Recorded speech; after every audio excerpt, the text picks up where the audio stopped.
አመለወርቅ ደብተሯን በደረቷ እንደያዘች እያንጎራጎረች ወደ ቤቷ እያቀናች ነው። ወደ ማዶ ከርቀት አይኗ አንድ ነገር ላይ አረፈ። ሆኖም የሷ እይታ ወደ አካባቢው እንዳረፈ ከፊት ለፊቷ የታያት ነገር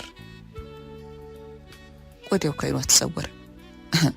በነገሩ ግራ ብትጋባ ቦታ አልሰጠችውም ነበር። ወደ ጎጆዋ ማንጎራጎሯ እንደቀጠለች ደረሰች።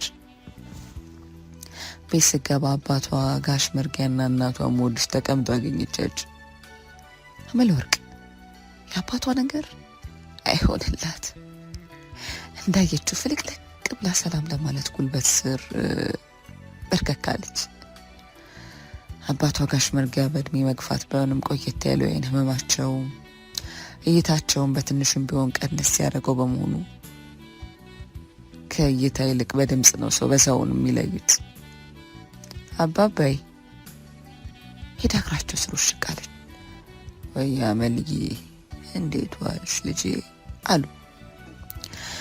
በእጃቸው የልጃቸውን ጭንቅላት እየደባበሱ ደህና ደህና አንተ ቸር ዋልክ አንተስ አለች። ቀና ብላ አይናቸውን እየተመለከተች ማነሽ ሸሸግ ሸሸግ አረግ ቡናውን ወዲህ በዩ አለች። እናት እትዬ ስንቅነሽ ደበረች። ድምጿን ከፍ አርጋ ከጓዳ ያለችውን የአመለወርቅን ያክስት ልጅ ሴት ጠራች። እሺ እሺ እማዬ መጣው አለች። የአመለወርቅ ያክስት ልጅ ሸሸግ ከውስጥ ድምጿን ከፍ አርጋ መቼም አመልዬ እኮ አባቷን ያየች እንደሆን እኛ መሬትና ይሄ ግርግዳ መሰናት ነው የምንታያት አለች። እናቷ እትዬ ስንቅነሽ ሳቀብላ በእጇ የቡና መቆያውን ከርፈፍ አርጋ እንደያዘች ነበር። ውይ ውይ እማዬ አለች። አመለወርቅ ሳቀብላ ደህና ዋላችሁም አላልኩም ነበር ወይ ጉዴ ይቅርበኝ አለች ቸኮል ብላ። ከአባቷ እግር ስር ተነስታ እናቷን ለመሳም ተንደረደረች። በይ በይ በይ ወይ ሰው አለች እናቷ። ነይ ነይ እባክሽን ልሳምሽ፣ አንቺ ስለምን ይቅርብሽ። አመለወርቅ እንደ ልጅነት እናቷን ለመሳም ትግል ጀመረች። ጉድ እኮ ነው አረክተኝ አንቺ አለች እትዬ ስንቅነሽ በመሽኮር መመልክ። ተይኝ እስኪ ሆ ጀበናውን እስከ ወዳኙ አሰናብተሽ በኋላ ስንቅነሽ ወገብ አገዳሽን ብላ ብታስቀምጥሽ የሰው ያለ እንዳትዪ ዞር በይ ብያለሁ አለች በቀል መልክ በቡና መቆያው እያስፈራራቻት። አንቺ ወገብ አገዳይን ብለሽ እስክትገይኝ አባብዬ የት ሄዱ ብለሽ አለች አመለወርቅ ካጎነበሰችበት ቀና ብላይ እናቷን እንደማብሸቅ እያለች። አባቷ ጋሽ መርጊያ የእሷን ጎን ያሳርገው አብረዋት ባለቤታቸው ላይ እንደማሾፍ እያሉ ተሳሳቁ። ወዲያው ሽሽግ አነስ ያለች ብረት ምጣድና ቡና በሌላ ዕቃ ይዛ ከውስጥ ብቅ አለች። አመልዬ አለች አመለወርቅን ስታያት ጊዜ ፊቷ ፍክት ብሎ። መጣች እናት አለሚ አለች በደስታ መልክ። ሽሽግ ለአመለወርቅ ያክስት ልጅ ሳትሆን እንደ ታላቅ እህትም እንደ ጓደኛም ጭምር ነበረች። መጣሁል ሽሽግዬ አለች አመለወርቅ ከመደቡ ላይ አረፍ እያለች። ያው እናንተማ እንዴት ተጋገዙ፣ እንደ ልጅ ባይኖረኝ ነበር ሚቆጨኝ አለች እትዬ ስንቅነሽ አፏን እንደማሽ ሟጠጥ ብላ። ጋሽ ተካልኝ አልመጡም አለች ወዲያው አመለ ወርቅ ቀበል ብላ። ታናሽ ወንድሟን ለማለት ነበር። አንቺዬ እውነትሽን እኮ ነው፣ ከመጣ እኮ ሰነባበት። የት አባቱ ሄዶ ነው እንዴ? አብሮን ገበታ እንዳይቀርብ እንኳን አለች ሽሽግ ውጭ እንደመመልከት እያለች። የነጋሽ መርጊያ ቤት ከቄው ለየት ያለ ነበር። እሱም ፍቅር በቤቱ በጥልቅ ስላለ ፍቅራቸው ከውጭ ላይ የሚያስቀና ቅናቱም ከረር ያለ እንደሆነ አባወራ ያለበት ቤት ማይመስል እስከ መባል ቢደረስም ጭምር ነበር። ጋሽ መርጊያ በተፈጥሯቸው ረጋና ረዘብ ያሉ ነገሮችን በእርጋታ መመርመር የሚቀናቸው ሰው ነበሩ። ታዲያ የጸባያቸው በተፈጥሮ ቶሎ ቱግና ቆጣ ለምትለው ልጅነት ባለቤታቸው ከእትዬ ስንቅነሽ ጋር ለዓመታት በስምምነት በትዳር እንዲዘልቁ ብሎ የሁለት ልጆች ቤተሰብ ሆነው በደስታ ለመኖር ረድቷቸዋል። እትዬ ስንቅነሽ ጋሽ መርጊያን ያገባችው ከአባቷ ዘንድ በቀረበላት የትዳር ስስር ጥያቄ ቢሆንም ሽማግሌዎች ከቤታቸው ቀርበው የከሌ ልጅ ከመባባላቸው በፊት እትዬ ስንቅነሽና ጋሽ መርጊያ በአይን ፍቅር ክንፍ ብለው ነበር። ታዲያ የጋሽ መርጊያ አባት እድሜ ለትዳር ደርሷል፣ የበላይ ልጅ ያቺ ትንሿ ስንቅነሽ ነው መሰል ስሟ፣ ከሷ ዘንድ ሽማግሌ ልከን ወዳጅነታችንን አጠናክረው ያሉት ቀን በውስጡ ጮቤ እየረገጠና እየፈነደቀ ነበር። በፈቃደኝነቱ ሽማግሌ ልኮ ትዳር የመሰረተው። በጊዜው እትዬ ስንቅነሽም ብትሆን ከአባቷ ዘንድ የመጣን ጥያቄ እንዲሁ ከቄ የተከበሩ ሰው የመጣ የትዳር ሽምግልና አሻፈሬ ማለት ባትችልም ከምትወደው ሰውና ልቧ ከግጅልበት ሰው መሆኑ ለሷ ደስታን ፈጥሮላት ነበር። ለዛም ነበር የነዚህ ሁለት ሰዎች ትዳር መተሳሰብ፣ ደስታና ፍቅር የተሞላበት ህይወት ይሁኑ።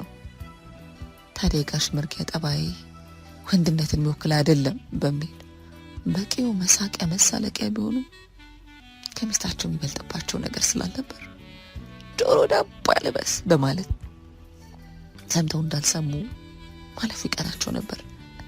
በዚህም ቅልጥ ባለ ፍቅር ውስጥ የመጀመሪያ ልጃቸው አመለ ወርቅን ለመታቀፍ በቁ። ታዲያ ልጅ ለመውለድ ሲሉ ፈጣሪያቸውን ሲማጸኑ ረዥም ዓመት የመቆየታቸው ግድ ነበር። ሁለተኛ ልጅም ወልደዋል።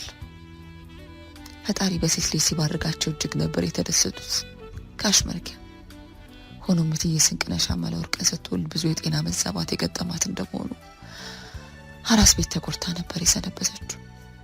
በዛ ምክንያት ከልጅነቱ የራስ ጠባይ ጋር ተደማምሮ ሚስታቸው ከሰውነት ተራውታና ራስ ቤት ተጎድታ የምትወጣ መስሏቸው በጣም ሀሳብ ገብቷቸው ነበር። ሆኖም አመለ ወርቅ እንደ ስሟ አመሏ ገና ከአራስነቷ ጀምሮ ሸክ የሆነች ልጅ ነበረች። እንደ ጨቅላም አልነበረች። ቤተሰቡ ለምሳ ሰዓት ተሰባስቦ ቤቱን ሞቅ አድርጎታል። አቤት ምሳ ሰዓት ሲደርስ እኮ አፍንጫውን አነፍንፎ ነበር የሚመጣው አለች አመለ ወርቅ ተካልኝን እያስታወሰች። አሁን የኔን ተካልኝ እንደማለት ነው ያማሹ ነው በሌለበት አለች እትዬ ስንቅነሽ ቀበል ብላ ፈገግ እያለች። ወዲያ ወሬያቸውን ሳይጨርሱ ተካልኝ እንደማለክለክ እያለ ዘሎ ገባ። ይኸው አለች አመለ ወርቅ ሳቅ ብላ። አንተ አለች ወደ ቤት ውስጥ የሚገባው ብርሃን ከሌላ አርጓቸው የቆመውን ተካልኝን እየተመለከተች። እድሜ ዘልዛላ ነው እባክህ አለች ሽሽግ ብላም ሳቅ እያለች። እኔማ የተኪያ አፍንጫ ምሳ ቀርቦ ቡና እየተቆላ ከሩቅ አልጠራው ወንድሜ ታሟል ማለት ነው እያልኩ አለች። ሆኖም ተካልኝ እንደሌላ ጊዜ ሳቅ ብሎ መልስ ምታልሰጣትም ነበር። ይልቁንስ ከሩቅ ሰው ሲያሳደው እንደመጣ ሰው ትንፋሹን መሰብሰብ ከብዶት እያለከለከ ነበር። ወዲያው ሽሽግና አመለ ወርቅ ሁኔታውን ሲመለከቱ ደንገጥ አሉ። ተክዬ ምን ሆንክብኝ አባቴ አለች ሽሽግ እጇ እንዳንከረፈፈች። ምን ነው ልጄ ምን ሆነብኝ አለች እትዬ ስንቅነሽ ደንገጥ ብላ። አንተ በቀኑ ጨለማ ጨለምከን? በሩን ለምን ዘጋህብን? ምን ሆነሃል? አለች አመለወርቅ ብድግ ብላ። ኧረ እኔ ምንም አልሆንኩም ተረጋጉ አለ ትንፋሽን ለመሰብሰብ እየሞከረ። እንዴ አስደነገጥከን እኮ ታዲያ ማን ተከትሎ ነው? አለች አመለወርቅ በድጋሚ ወደ ተዘጋው በር እያማተረች። የሆነ ወሬ ሰምቼ ነው አለ። ምን? አለ ሸሸግ። ቅድም እዛ ማዶ ተራራው ላይ ከነ ልዬ ጋር ነበሩ። እናም እዛ ካቀበቱ ስንመለስ አንበርብር ከጓደኛው ከዛ ከጎጠኛው ከመኩሪያ ጋር እየወረዱ ናቸው አለ ሁሉንም አፈራርቆ እየተመለከተ። እንዴ እና ምንድን ነው የምታያቸው? የቀዩን ጥጋበኛ ማየት እንዲያስደነግጣል እንዴ? አለች አመለወርቅ ወደ መቀመጫው መለስ ብላ። ነገሩ እንደዛ አልነበረም። እኔ መልዬ ከኋላቸው እንደነበርን አላወቁም ነበርና ንግግራቸውን ሰማሁ አለ ሁሉ ምን በሚል መልክ ፈጠጥ ብሎ ተመለከትኩት። ዛሬ ማታ ሽማግሌዎቹን ወደ ጋሽ መርጊያ ቤት መላክ ይኖርብናል ስል ሰማሁት አለ ሁሉ። በአንድ የፊታቸው ላይ የነበረው ገጽታ ለውጥ ውጥ አለ። ምን አባቱ ሊሰራ ነው ደግሞ ከዚህ ከተከበረ አቦራ ደጃፍ የሚደርሰው? አለች እትዬ ስንቅነሽ ቆጣ ብላ። እሱን ነው ምልሽ። ደግሞ ከዚህ ሌላ ጋሽ መርጊያ ያለ አይመስለኝም። የለም ደግሞ ከርቀት ሆኖ ቁልቁል ቅድሚያ ወደኛ ጎጆ ሲመለከት መልዬን አይቼው ነበር አለ ሁሉ። ነገሩ ግር ብሏቸውና አስደንግጧቸው ላፍታ ዝም አሉ።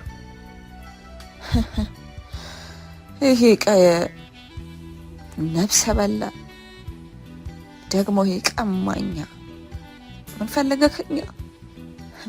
የቀረ ነው እኛ ነበርን።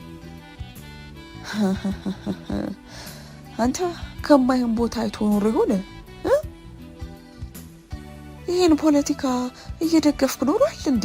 አለች እትዬ ስንቅነሽ ወዲያው በራሷ በፈጠረችው ግምት ልጇን ተካልኝን እያጣደፈችው። ኧረ እኔ ምን ቆርጦኝ መይ አለ ትከሻውን ሰበቅ እያደረገ። በል እስቲ አረፍ በል እናንተም አረፍ በሉ። አሁን ከመጣም ይምጣ ሽማግሌ አይደል ያለው። እኛ ከማንም አልተጋጨን የተላከው ሽማግሌ የሚለውን ሰምተን መልሳችንን እንሰጣለን። አሁን ማዕዱን እንቀጥል አሉ ጋሽ መርጊያ ሁሉንም ለማረጋጋት እየሞከሩ። ሽሽግና አመለወርቅ በፍርሃት መልክ አይን ላይ ታዩ። ውስጣቸው አንዳች መጥፎ ነገር እየተሰማው ነው። ተከልኝም ከአባቱ ፊት መደወል ያረፈ ብሏል። ሆኖም በቤት ውስጥ ከበድ ያለ ጭንቀት ጸጥታ ሰፍኗል። ሁሉም በራሱ ዛቢያ ስለ ነገሩ እያወጣ እያወረደ ነበር። አንበርብር እንደ ስሙ የቀየውን ሰው ያንበረበረ ማን ይነካኛል ያለ በከተማ አጠራር ካድሬ የሚባል ሆኖ የቀየውን ነዋሪ ለመጨቆን ባለው ኃይል ረግጦ ለመያዝ እያንሰራራ ያለ ሰው ነው።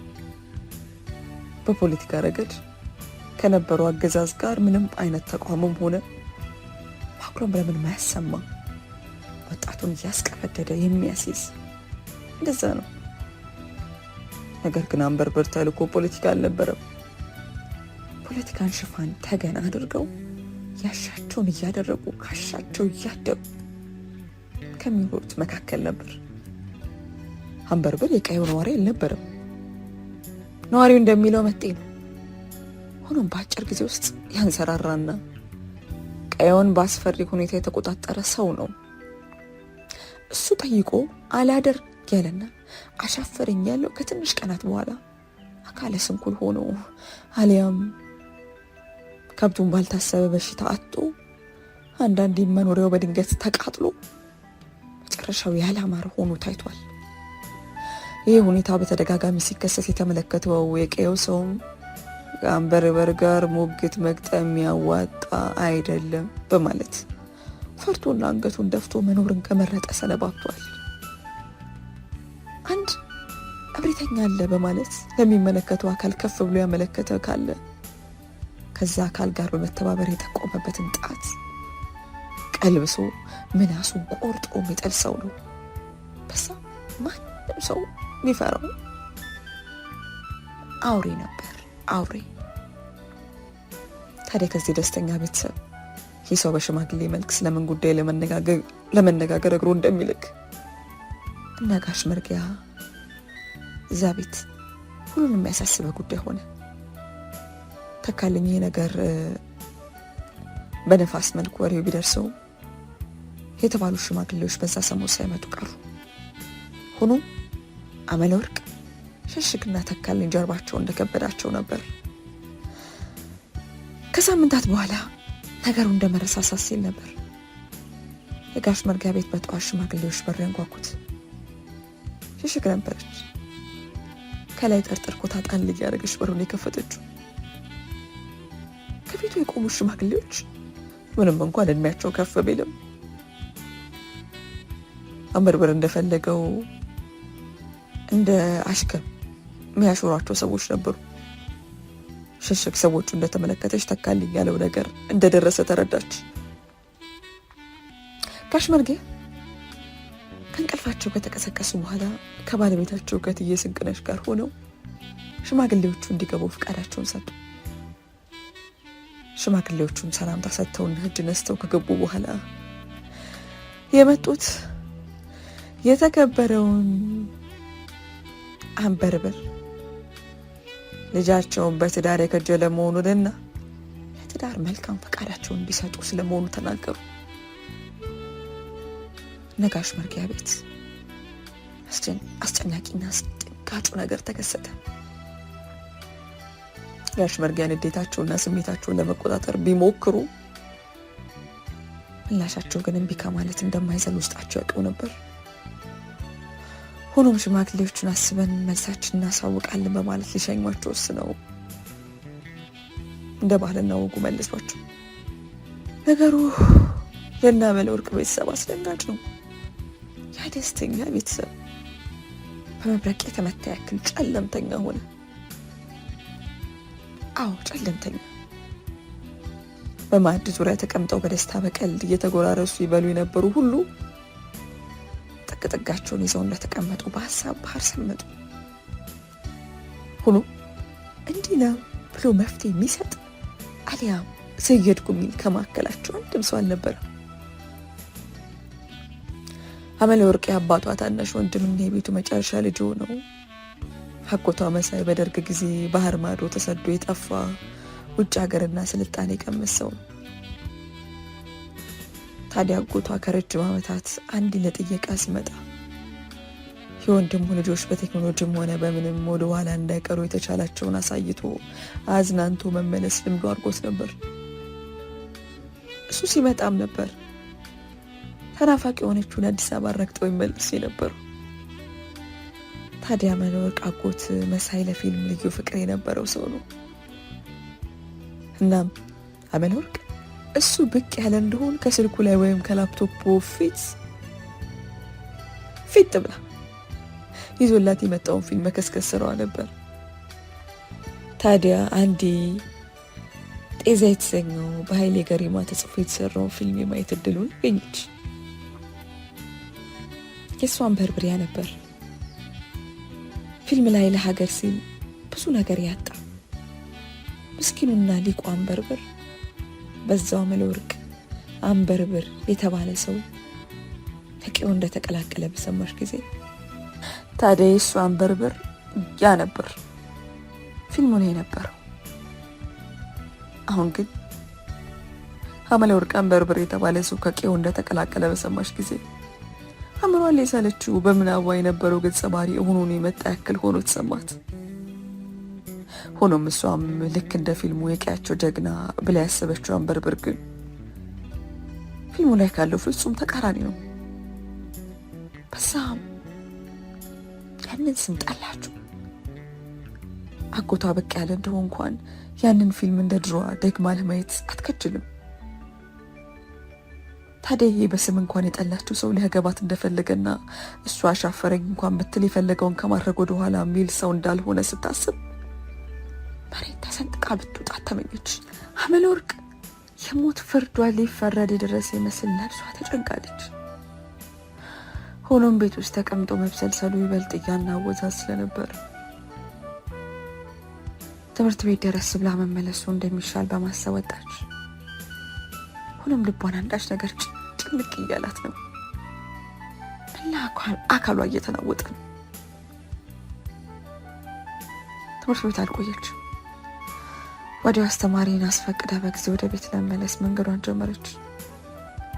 ጊዜው ለማትሪክ ፈተና ፎርም የሚሞሉበት ስለነበር ፎቶ ተነስተው የሚሰጡበት እንደመሆኑ መጠን ለአንድ ቀን ማስፈቀዷ የሚያመልጣት ነገር እንደሌለ በማሰብ ጀምር ነበር። አመለወርቅ ሰጣ ከመጣችው ፎቶ ለማስታወሻነት የያዘችውን ፎቶ ተመለከተች። ይህን ፎቶ ስትነሳ ብዙ እቅድ ነበራት። ማትሪክን በጥሩ ውጤት ሰቅላ ለማለፍ አላማ ተስፋ ሰንቃ ነበር። አዎ ታዳጊ ወጣት ነበረች። ታዲያ ህልሟ በአንድ ኬሲ ምክንያት አፈር ሊለብስ እንደሆነ ሲሰማት ጊዜ ፎቶዋን ደብተሯ ውስጥ ጨምራ እርምጃዋን ቀጠለች። ነገር ግን ጎዳና ሁሉ እንደ ድሮ ሊሆንላት አልቻለም ነበር። ሌላ ጊዜ እያንጎራጎረች ትራመድ የነበረው መንገድ ዳገት ምትወጣ፣ ባህር ምትሻገር፣ በረሃ ምታቋርጥ ያክል መስሎ ተሰማት። ማንጎርጎራ ቀርቶ ቁና ቁና እየተነፈሰች ወደ ቤቷ ማቅናቷን ተያዘችው። ቀዩና መንገዱም የእሷን ጭንቀት የተጋባበት ይመስል በአስፈሪ መልክ ጭር ብሏል። ታዲያ ዙሪያ ገባው ጭር ማለቱን ያላስተዋለችው ከኋላዋ አንዳች ደስ የማይል የኮቴ ድምፅ የሰማችበት ሰዓት ላይ ነበር። አመለወርቅ ከሀሳቧ መለስ እንዳለች ዞር ዞር ብላ የተሰማት የኮቴ ድምፅ አቅጣጫ ለመለየት ሞከረች። ሆኖም ራቅ ብሎ ከሚታያት ጢሻ ውስጥ አንዳች እንቅስቃሴ ያለ ይመስል ነበር። አመለወርቅ እየተከታተላት ያለ ሰው መሆኑ እንደተገነዘበች እርምጃዋ ያሰው ሳይባት በቀስታ ፍጥነቷን እየጨመረች መጣች። ሆኖም ከርቀት ሆኖ እንደተለመደው በክፉ አይኑ እየተመለከታት የነበረው አንበርብር እርምጃዋን ቀስ በቀስ እየፈጠነ መምጣቱን ሲመለከት ልክ እንደሚያድን አውሬ ከተደበቀበት እየተፍለቀለቀ ወጣ። በርቀት የተመለከተችው አመለወርቅ አመጣጡ ስላላማራት ወደ እሷ እንደሚገሰግስ በተገነዘበችበት ቅጽበት እሷም እግራ አውጪኝ ወደፊት እርጫውን አቀለጠችው። አንበርበር ግን ከየት መጣ ሳይባል ነበር በኃይለኛ በፍጥነት ከጢሻው ኮት ቀዶ ወደ ሜዳ የተቀላቀለው። ከርቀት ለሚመለከታቸው ታዳኝና አዳኝ እንስሳ ነበር የሚመስሉት። አመለወርቅ ያደረገችው ሸራ ጫማ ለሩጫ አላዳገታትም ነበር እና በተቻላት አቅም ሩጫዋን ለማከር ሞከረች። ሆኖም እንደ አውሬ በኃይለኛና አስፈሪ መልክ ጥርሱን ነቅሶ ወደ እሷ እየገሰገሰ የነበረው አንበርበር አፍታ ዞር ብላ ስትመለከት ከትንሽ ቅጽበቶች በኋላ ማጅራቷን ይዞ እንደሚያንደፈድፋት ሲገባት ጊዜ የእሬታ ድምጿን አሰማች። ሆኖም በሰዓቱ አመለወርቅ የነበረችበት አካባቢ ከመኖሪያ ቤቶች ራቅ ያለና ወደ ወንዙ ቀረብ ያለ እንደመሆኑ መጠን ከብቱን ለማገድ ይዞ ወጣ አሊያም ወንዙ ዳር የወረደ ሰው እስከሌለ ድረስ ጩኸቷ በከንቱ ነበር። አመለወርቅ ግን ከመጮህ የበገራት ነገር አልነበር። ጩኸቷን አቀለጠችው። ታዲያ ከመቀስበት አንዳች ነገር እላዋ ላይ ተከመረ። ደብተሯ ወደፊት ተስፈነጠረ። አመለወርቅ በፊቷ መሬት ላይ ድፍታለች። አንበርበር ለማምለጥ እየተፍጨረጨረች የነበረችው አመለወርቅን ነፍስ ሲመለከት ይበልጥ ደስታ ተሰማው። በደረቷ እየተሳበች የነበረችውን አመለወርቅን እግሯን ይዞ ስቦ ከደረቷ ገልበጥ አድርጎ ወደፊት ለፊቷ አዞራት። አመለወርቅ ከላዩ ላይ ሊሰፍር እየዳዳ ያለው ሰው አውሬ እንጂ የሰው ፍጡር አልመስልሽ አላት። ያ ብቻም ሳይሆን አንበርበር የታጠቀውን ምሽር ስትመለከት ጊዜ ነብሷ ይበል ተሳቀቀች። ዞር ባልልኝ ጫፌን እንዳነካኝ አለች የሞት ሞቷን እየተርበተበተች። ምን አባሽ ልታመጪ ነው? ምን አባሽ? ጥርሱ እንደነከሰ ከላይ ቁልቁል እየተመለከተ በአስፈሪ መልክ ጠይቃት። ክብሬ እንደው ከዚህ ቀዬ እነሱ ለየት ያሉላቸው ብዬ ሽማግሌ ብለክ እኔን አለ ሌባ ጣቱን ወደ ራሱ እየቀሰ። እኔን አንበርብር እንዳያጀት አስጸናላችሁ አለ ዘሎ በጉልበቱ በርከክ ብሎ አመለወርቅ ነስሩ እያስገባት። አመለወርቅ ከላይ እንደተደረመሰ ድንጋይ እላዋ ላይ ሲከመር ጊዜ ጭንቅላቷን ወራጨች። በእግሩ ካሰራት እስር ራሷን ለማስፈታት መታገል ጀመረች። ሆኖም እግሯን ብቻም ሳይሆን ሁለት እጇን ፊጥኝ ከመሬቱ ጋር ጥብቅ አድርጎ ይዞታል። ሳሳና ቀጠን ያለው እጇ በዛ ትልቅና አስፈሪ ግዙፍ እጅ ሲጫናት ጊዜ እንኳን ራሷን ለማስለቀቅ ቀርቶ እጇንም ለማንቀሳቀስ ቃጣት። ዞር በል አንተ ሰውዬ ዞር በል አለች ድምጿን ይበልጥ ለማውጣት እየታገለች። ያንን አይኑ የጠፋው አባትሽን በሰላም ዳርልኝ ብለው ዳር ማለቱ የሚያስከትለው ነገር ምን እንደሆነ አሳየዋለሁ አለበል። አመለወርቅ ያለ የሌለ ኃይሏን አሰባስባ በብላ ምራቋን ፊቱ ላይ ለደፈችበት። እልሁ ገንፍሎ ወጣ። እንኳን አባቴ በህይወት ቆሞ ይቅርና አፈር ልብሱ እንኳን ያንተ ሚስት እንደሆነ መቼም ባይፈቅድም አውሬ አለች በልና በንዴት ድምፅ የሞት ሞቷን። ወዲያውም በርበሬ ባልጠልውና ንዴቷን ሰራርቶ በሳሰካምባቸው ጠፊ ፊቷ ላይ ሲያሳርም አመለወርቅ ወደ ጎን ከንበላለች። ወዲያውም በርበሬ ወንድነቱን ለማሳየት ቀበቶውን በፍጥነት መፍታት ጀመረ። አመለወርቅ በተኛችበት ማልቀስና መታገሏን ቀጥላለች። አቅም ግን አልነበራትም። አንበርብር አንድ ጥፊ እንዳደከማት ሲገነዘብ ጊዜ ገና ፊቷ መለስ ከማለቱ ሌላ ጥፊ ደገመላት። አመለወርቅ ሰማይ መሬቱ ዞሮባታል። ከአፍንጫዋ ደም እየፈሰሰ ነው። ወዲያው አንዳች ግፊት እላዋ ላይ ተከመረ። አንበርብር ሳትፈልግ ሊደፍራት ይታገል ጀመር። አመለወርቅ አቅማታና ተስፋ ቆርጣ መሬት ላይ ተዘግታ ባለችበት ቅጽበት አንድ ኃይል ሳይታወቅ አንበርብርን ከላዋ ላይ አስፈንጥሮ አስነሳው። አመለወርቅ ታምር ቢመስላትም የግዷን ከወደቀችበት ለመነሳት መታገል ጀመረች። በዛች ቅጽበት አንበርብርን ከላዋ ላይ ያነሳው ሰው ከአንበርብር ጋር ትግል ውስጥ ገባ። አመለወርቅ የግዷን እንደምንም ከወደቀችበት ብድግ አለች። ይቷ እንደ ነገሩ ወለልና መለስ አለላት። ከፊቷ አንድ ማታውቀው ሰው ሆኖ ማለባበሱና ሁለመናው ከዚህ ቀይ የማይመስል ጠረኑ ልቡጥ የሆነ ሰው ነበር ከአንበርብር ጋር ትግል ገጥሞ የተመለከተችው። ያዳናት ሰው ማን እንደሆነ በደንብ ለመለየት ታገለች። ታዲያ በግብ ግቡ መሀል የጠጉረ ልሙጥ ባለ በሌለ ኃይሉ አንድ ቡጢ አንበርብር ፊት ላይ ሲያሳርፍ ጊዜ አንበርብር ገርገድ ብሎ ወደ ኋላ ወደቀ። ጠጉረ ልሙጡ ትንፋሹ ሽቅብ እያለ እይታውን ወደ አመለወርቅ መለስ አደረገ። ድብድቡ በዚሁ ተገታ። ትንፋሹ ቁርጥ እንዳለ ይሄ ጸጉረ ልሙጥ ሰው ወደ አመለወርቅ ተጠጋ። ደህና ነሽ አለ እንደምንም ትንፋሹን ለመመለስ እየታገለ። አመለወርቅ ከነበረችበት የድንጋጤ ስሜት በደንብ አልተላቀቀችም ነበር። የዚህ ሀገር ሰው ነሽ? ፖሊስ ምናምን መጥራት ትችላለሽ? አለ አካባቢውን ባይኑ ቃኘት እያደረገ።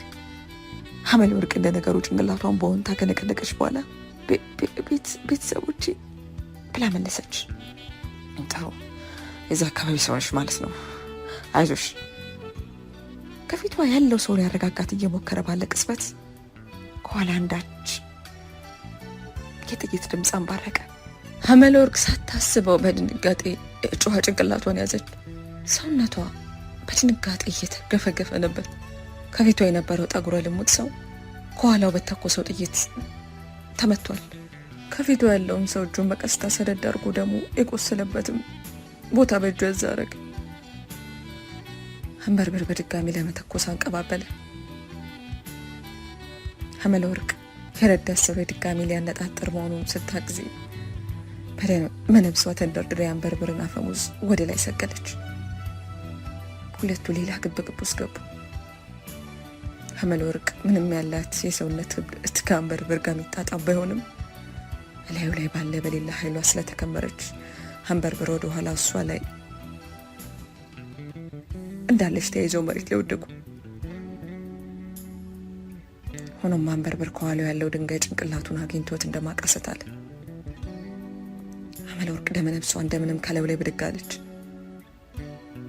አንበርብር ጥሩ ሁኔታ ላይ አልነበረም፣ እንደማቃተት እያለ ነው። አመለወርቅ አላራምድ ያላትና እየተንቀጠቀጠ ያለው ሰውነቷ የግድ ወደ ኋላ መለስ አርጋ የተመታው ሰው ስር በርከካለች። ጣር ላይ ያለው አይኑ እንዳፈጠጠ ነው።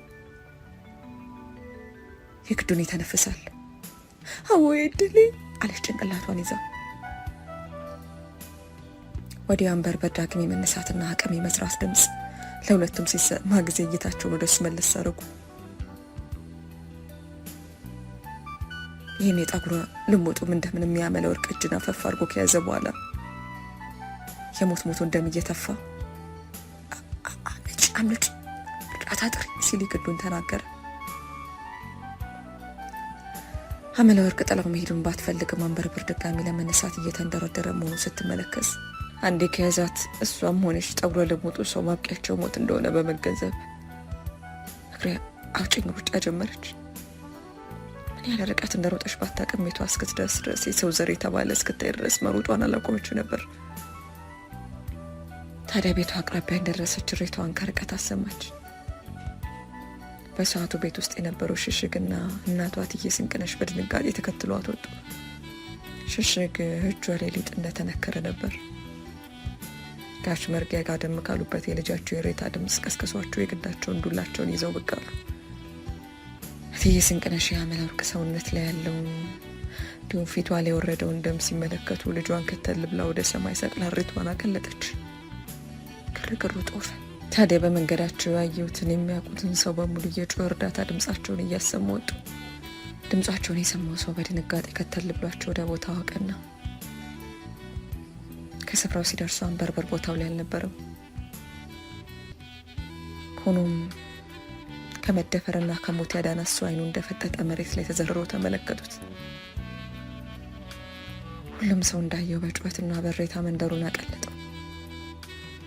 ትንሽ ቆይቶ በአካባቢ ያለ ጸጥታ አስከባሪ ተጠርቶ መጣ።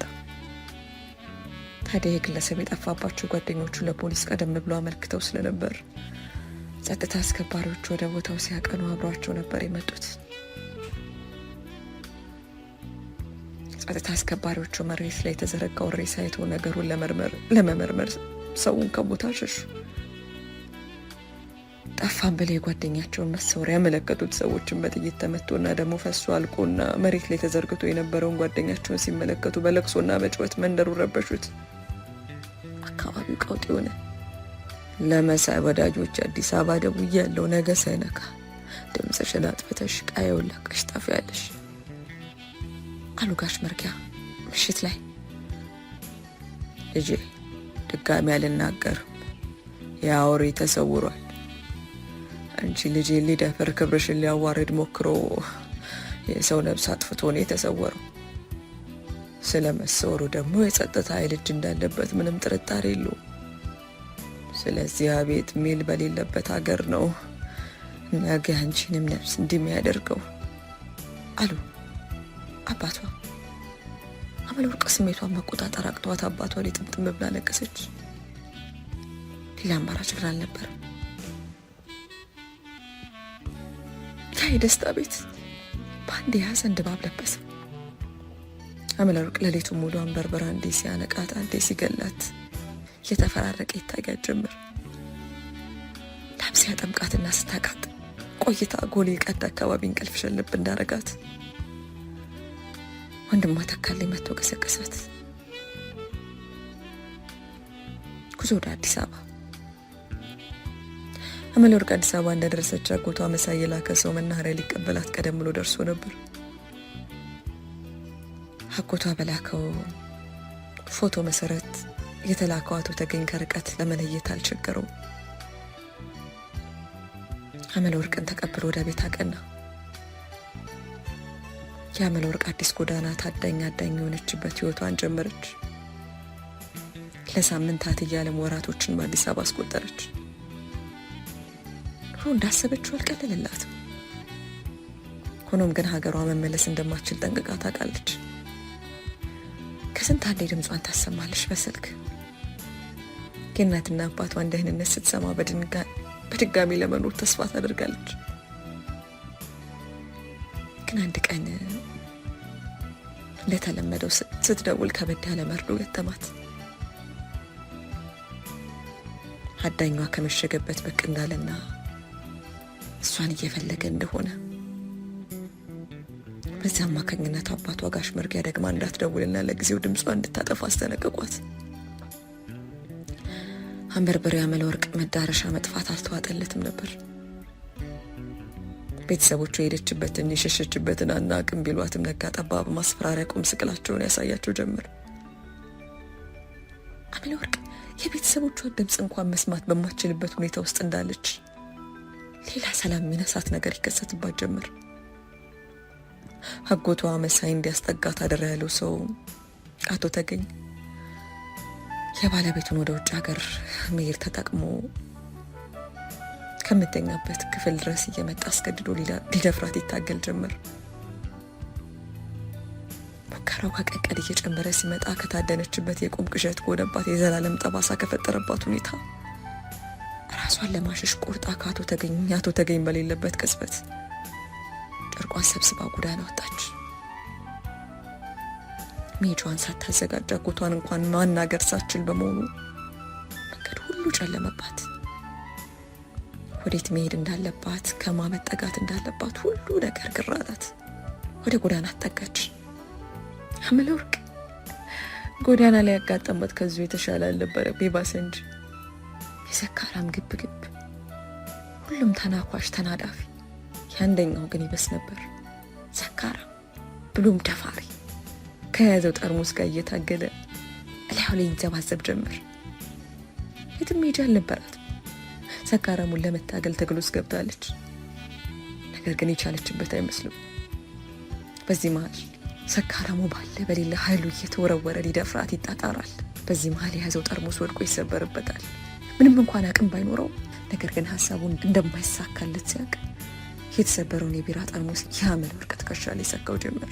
የህመም ስሜቱ ሲሰማት ጮኻ ማቃሰት ጀመረች። አመለወርቅ በዚህ ሁሉ ግብግብ እጇ ወደ ኋላ ዞሮ የተሰካባትን ጠርሙስ አይነቅል ነገር ህመሙ ብሶባት በርከክ ብላ ማቃሰት ጀመረች። ምንም ያህል እጇን ወደ ኋላ ብትሰነዝርም ከዝናቡ ጋር ተቀላቅሎ እየፈሰሰ ካለው ደሟ በስተቀር ቁስሉ ካለበት ወይም ጀርባዋ ላይ ከተሰካው ጠርሙስ ላይ መድረስ አልቻለችው ነበር። በህመም ስሜት እንደማቃሰት ስትል አንድ ሰው ወደ እሷ ቀረባል። ነገር ግን እንደ ሌሎቹ ሊደፍራት አልፈለገም። ራሱን የሚያቅሰው ነበር። ጀርባ ላይ ያለውን ቁስል ከተመለከተ በኋላ ወደ ሆስፒታል መሄድ ይኖርብናል፣ አቅራቢያ ክሊኒክ ካገኘን እርዳታ ማግኘት አለብሽ፣ ደምሽ እየፈሰሰ ነው አለ በጣም ብሎ። አመለወርቅ በሰውየው ድጋፍ ግዷን እያጣጣረች ራሷን በድንገተኛ አደጋ ሕክምና ላይ ያገኘችው። ሕክምናዋ ስጨርስ ገና ሌሊቱ መጋመሱ ነበር። ወዴት እንደምትሄድ አታውቅም። ክፍያውን የፈጸመው ስሙን ማታውቀው፣ ሆኖም ግን ከዚህ ሁሉ የታደጋት ሰው ነበር። ያለችበትን ሁኔታ በደንብ ለማወቅ ሞከረ። ሚኪያስ ይባላሉ። ልብስ ማጠብና ምግብ መስራት ትችያለሽ በማለት ጠየቃት፣ ሲጋራውን ፊት ለፊቷ እየለኮሰ። አመለወርቅ ጥያቄው ምንን የተንተራሰ እንደሆነ ባትረዳውም እንደ ነገሩ በአዎንታ ጭንቅላቷን ነቀነቀች። ደሞዝ በስምነት እናደርገዋለን። ላጤ ነኝ፣ ብቻዬን እናት አባቴ ቤት ነው የምኖረው። እናት አባቴ የሉም። እሺ አለ ሲጋራውን በመሀል እያቡነን። ብዙ ስራ የለብሽም፣ ብቻ ካለኝ ፍቃድ እኔ ክፍል መገኘት እንዲሁም እኔ አትንክ ያልኩሽን ነገር መንካት ብቻ ነው ሊያጋጭ የሚችል። ከዛ ባለፈ ሊያገናኘን የሚችል ነገር የለም አለ። ላፍታ ንግግሩን ገታ አድርጎ የአመለወርቅ ምላሽ እየተጠባበቀ አመለወርቅ ድንገት ዱብዳ የሆነባትን ስራ ምን ብላ መለስ እንዳለባት ግራ ገብቷታል። ስማሚያለሽ አለ ሚኪያስ። በአዎንታ ጭንቅላቷን ነቀነቀች። ከቆይታ በኋላ አመለወርቅ የወሰነችው ውሳኔ የት እንደሚያደርሳት ባታውቅም ከሰዓታት በፊት ካዳናት ሰው ጋር አብራ ወደማታውቀው ቤት ጉዞዋን ጀመረች። አዎ ደግሞ አዲስ ህይወት። አመለወርቅ ከዚህ የተንጣለለ ቤት ውስጥ ህይወቷን መስመር በምን ሁኔታ እንደሚቀየር ባታውቅም ነገሩን ለፈጣሪዋ ሰጥታ ያዳናትን ሰው ሚኪያስን ተማምና ተከትላ ወደ ቤት ዘለቀች። ቤቱ በጣም ቅንጡ ነበር። ቅንጡ። ሚኪያስ የምታርበትን ክፍል ካስመለከታት በኋላ ልብሷን ቀይራ መተኛት እንደምትችል ነገራት። አመለወርቅ ባላት መሰረት ክፍሏ ገባች።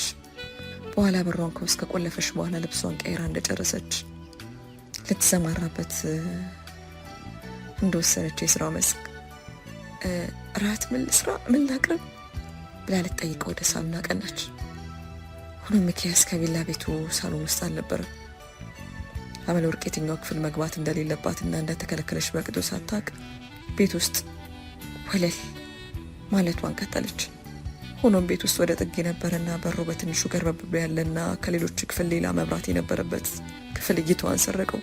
ሚኪያስ ምናልባት እዛ ክፍል ከሆነ በሚል ግምት በቀስታ ፈቀቅ እያለች ወደ መኝታ ክፍሉ አቀናች። የክፍሉን በር በእጇ በቀስታ ገፋ አድርገችው። ይቅርታ ሚኪያስ ስትል እየጠየቀች ከረባለችውንም ክፍል ውስጥ ሚኪያስ አልነበረም። አመለወርቅ የሰው ክፍል እንደ ልቧ ገብታ መቃኘቱን ስላልፈለገች ለመውጣት እግሯን መለስ ልታረግ ስትል አንድ ነገር እየተው አስገባ። ያየችው ነገር አይኗ ሆኖባት ወይም ተመሳስሎባት እንጂ ልክ እንዳልሆነ በመገመት ከነበረችበት ርቀት አይኗን ጨፈን ገለጥ አረገች። ሆኖም ያየችው ነገር የተሳሳተ አልነበረም። አመለወርቅ ድንጋጤዋ ከፍ እያለ ግራ እየተጋባች ወደፊት ጠጋለች። ክፍል ውስጥ አንዲት ተለቅ ያለ ቀለም ቤት ከሚማሩበት ለየት ያለ የማስተማሪያ ሰሌዳ ተመለከተች። ሰሌዳውም ላይ ፎቶና ጫረ ጫረ የተደረጉ ጽሑፎች ተመለከተች። ሆኖም መሀል ለመሀል ገጭ ተደርጎ ያገኘችው ፎቶ ለማስደግ የተነሳችው የገዛ ፎቶዋ ነበር።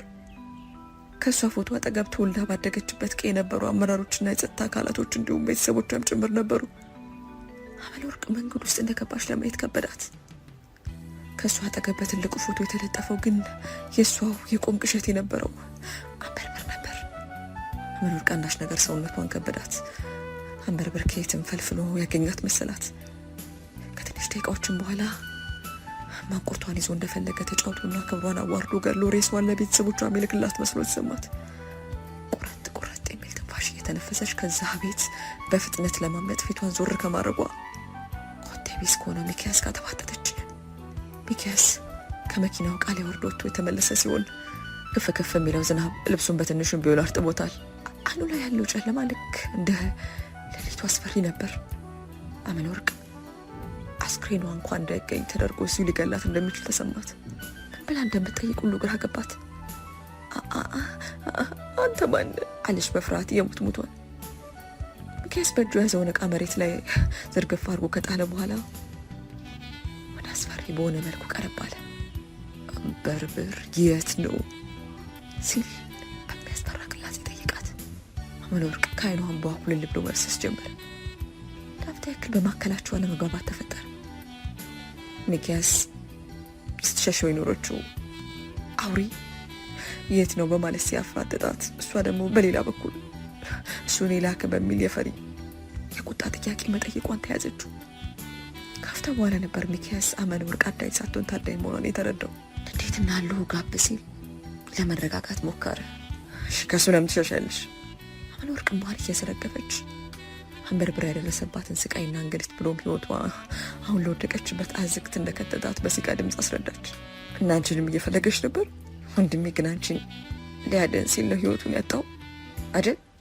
ለዚህ ምላሽ አልነበራትም። ካፍታ በኋላ ሁለቱም ተረጋግተው ቁጭ ብለው ለመነጋገር ሞከሩ። ሚኪያስም ታናሽ ወንድሙ ቢኒያም ለአንድ ፊልም ቀረጻ ወደ እነሱ ሀገር በሄደበት ጉዞ ላይ በግፍ እንደተገደለና እዛ ያለው ነዋሪ መሆኑ የጸጥታ አካል ሳይቀር ነገሩን አደባብሶ እንዳለፈው ነገራት። በጊዜው ከጉዳዩ ጋር የተያዙ ሰዎች አንበርብርና አመለወርቅ መሆናቸውንና አንበርብርን ለማግኘት በሚያደርግበት ክትትል የእሷን ፎቶ ከአንበርብር ቤት እንዳገኙ አጫወታት። ሆኖም ሚኪያስ በሰዓቱ የተረዳው ነገር አመለወርቅ ለአንበርብር የታጨች ሆኖም የሰው ነፍስ ቀጥፎ በመስወሩ አማካኝነት ፍቅሩና ጮኝነቱን ማጣቱን እንደሆነና የአንበርብር ደካማ ጎኗ አመለወርቅ እንደሆነችና እሷን እጁ ቢያስገባ ወንድሙንም ገዳይ በእጁ ማስገባት እንደሚችል ያስበበትና እቅድ የወጣበት ነገር መሆኑን አብራርቶ አስረዳት። ሚኪያስ ግን የሰማው ነገር ሌላ ነበር። ቀዩ ባሰፈረው አዲስ መጤ ጥጋበኛ ምክንያት ህይወቷ ምን ያክል እንደተመሰቃቀለ አጫወተችው። ሚኪያስ እሷን ለማግኘት ብዙ እንደለፋና ተጠግታ ከነበረችበት ቤት ቅጽበት ጀምሮ ሲከታተላት እንደነበርና እዛ ቦታ ላይ የተገኘውን በአጋጣሚ እንዳልሆነ አጫወታት። ሚኪያስ የአመለወርቅን እውነታ ሰምቶ ከጨረሰ በኋላ አዳኙን ሳይሆን ታዳጊውን ነበር ሳድን የነበረው። ሆኖም ይህ ሰው ምን ያህል አውሬ እንደሆነና ቅያችሁን አንቺና ቤተሰብሽን ምን ያህል ህይወታችሁን እንዳጠበበው ከዛ ባለፈ የኔን ምስኪኑን ወንድሜን ህይወት እንደቀጠፈው ነው ያለው።